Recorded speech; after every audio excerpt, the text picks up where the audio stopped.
नमस्कार दोस्तों, स्वागत है आपका मनोज फ्लोरी गुरु में। एजैक्स आर्गो 3000 आपकी कंक्रीट जरूरतों के लिए एक कॉम्पैक्ट और दमदार मशीन। यह सेल्फ लोडिंग कंक्रीट मिक्सर बेहतरीन कार्यक्षमता और आसान संचालन के साथ तेज, सुचारू और सटीक कंक्रीट मिक्सिंग सुनिश्चित करता है। एजैक्स आर्गो 3000 में 2 इंजन विकल्प आते हैं, किर्लोस्कर और Mahindra.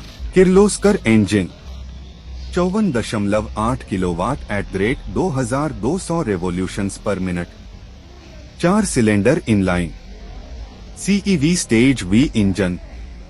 Mahindra engine 55 kilowatt @2200 revolutions पर minute, 4 cylinder inline turbocharged CEV stage V engine. Ajax Ergo 3000 एक compact self loading concrete mixer जो कंस्ट्रक्शन साइट पर लोडिंग, मिक्सिंग और कंक्रीट डिस्चार्ज को आसान बनाता है।